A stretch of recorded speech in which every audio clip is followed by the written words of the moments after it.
AI Reviews. And we're back with another. He's seen it, but he hasn't. What do you think? All right, so in this episode, I went to go see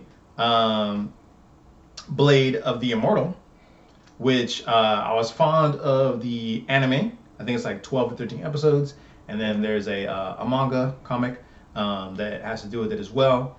And I was very curious to see what the live action version translated to on the big screen. Yes. So for my birthday weekend, Birthday! I went to go check it out. And I will have to say that I was pleasantly surprised. I thought it was done well. I believe it's from the same person who did the 13 Assassins, which is an old remake. And I thought it was done well. Also, mostly like a samurai pick.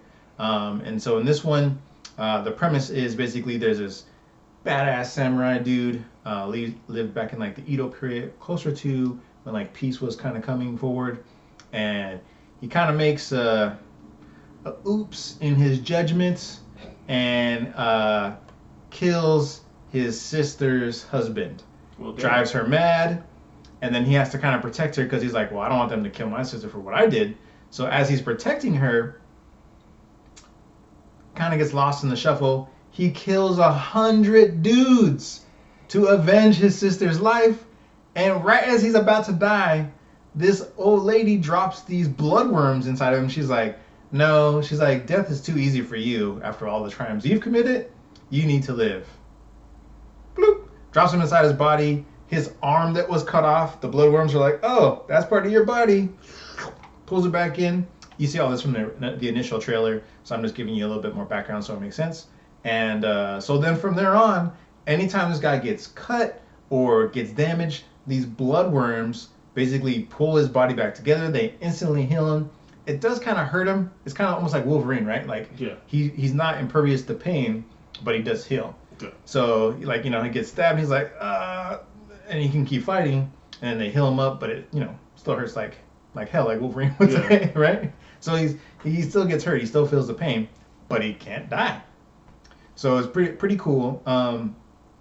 He tries to kind of like live his life out in a very peaceful way because he's like, I've been killing forever, and not only was I already a badass samurai, but now I can't die. So even if you're better than me, you're probably not going to know that I can die, and I could probably still get the upper hand, right? Yeah. So that leads to a lot of interesting scenes going forward.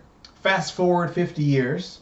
Basically, there's this samurai dojo. So everything back then is all very like sword school, right? There's a Immortal sword school that wants to take over all of Japan. They're challenging all the different dojos and the masters to a one-on-one battle. This dude ends up killing all the people. He's like, well, you can join our squad, or we'll kill you. And of course, every master is like, well, I'm a badass because I'm a master, so I'll fight you. And this dude is like ridiculously OP as far as his swords training skills. He's like very strong, and he kills this guy really quick. They take the mom. I don't know what they do with her, but I'm pretty sure it's not pleasant. Likely they go and have fun with her without her permission. And the daughter, they leave behind. They're like, oh, don't touch the girl. Like, leave her. And then she wants revenge, obviously. They killed her dad, pretty much had their way with their mom, so she wants revenge. The old lady who dropped the bloodworms in our hero here, basically, imagine, tells her to go search in the city for an immortal warrior. So she goes off looking for this dude, and she stumbles across him. And at first, he doesn't want to help her, but then she explains her whole plot to him and her plight, and he kind of feels sorry for it. And the fact that she looks like, obviously, it's the same actress, but the fact that she looks just like his sister. Yeah. Right? So he's like, okay, I'll help her. He's still a little reluctant, though.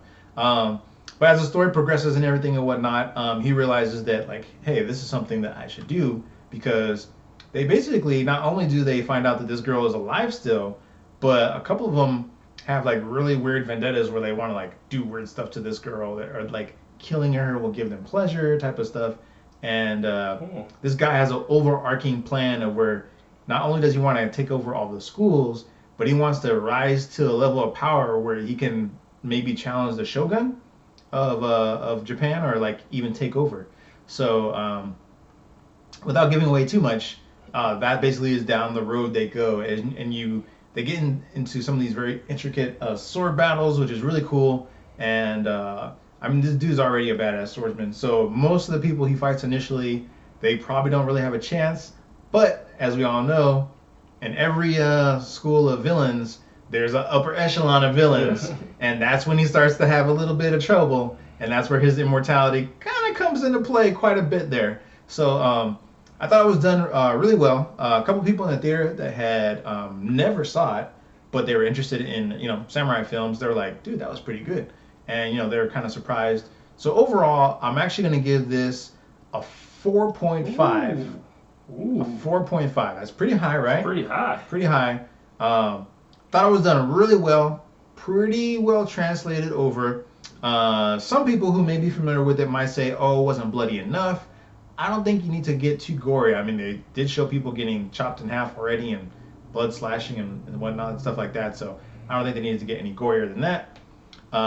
There's even a plot device where the guys have this guy stuck and he can't get free. So he's like, just chops his arm off. He's like, oh, I'm free. And then he kills the 3 people. And I was like, damn. Almost like a Deadpool type kind of thing. Yeah. Right? And then he just walks over and he's like, starts walking away. And he goes to pick up the other sword. And he's like, oh, yeah, my hand. And he has to go back to where he cut it off to put it back on. And it's pretty. There's some comedic moments, but it's clearly dark humor. Yeah. But there are also some very serious tones. So that's why me personally, I enjoyed it quite a bit, and I think anyone who hasn't seen it or even has a background on it will probably end up enjoying this film. So you haven't seen it. I have not seen it. What we're going to do, I'm going to pause right here. I'm going to let Ian watch the trailer, and then we'll come back with his thoughts. All right, so Ian just watched the trailer. fresh reading of the trailer. What do you think? It's interesting. I actually kind of wanted to see it. I saw the trailer a while ago. I just haven't had a chance to actually go and watch the movie yet. That's why it's a solo review, not a dual review. Yeah, so... But based off the trailer alone, what do you think? It looks pretty good, though. From the trailer alone, it looks like pretty good. I mean, I'd probably say if I've seen it, I at least probably give it 4. Oh, what's that? This just in. You can stream it on Amazon. Yes. So I'll probably be streaming it sometime this weekend, checking it out. We may give it an updated overall review. So we might come back and actually do overall after I see it, and then maybe next week have a full review for it. Yeah. So what would you say, just off the trailer alone, what do you think you would probably give this film? Off the trailer alone, without seeing it, it'll probably at least a 4. I'm thinking Nice. probably at least a 4. Okay. It just depends on how the action how it plays out for you. The action and the plot plays out for me. Okay. I could see me actually liking it. So it is all subtitled. I have a problem with subtitles. I've seen subtitle movies, so Nice. I All have right. no problem watching subtitle movies. There we go. So maybe next week sometime we might redo this where we actually add in spoilers. Yeah. I just don't want to get into too many spoiler comments about the film overall for those who have not seen it yet, because I think it's a great film and you should check it out. Yes. So streaming on Amazon right now. For those other type of streamers out there, you could probably watch it as well, is what I would gauge, or probably surmise that you probably could do that as well. So once again, 4.5 for me. From him just seeing the trailer, he's thinking probably about a 4 as well. So really good film, I thought. Check it out, especially if you like samurai fights. The only theater it's playing at in Arizona is, I believe, at Arizona Mills. Yeah. So that's the only place I could go see it. If you're not in Arizona, go find it. It's probably going to be at one theater in your state, or 2 maybe, depending on how well you guys do with your placement of independent and foreign films. So good stuff. And once again, like, comment, and subscribe. All the buttons, click them all. Except for don't click that. No, that's a no-no. No. I wish there was a way to remove that.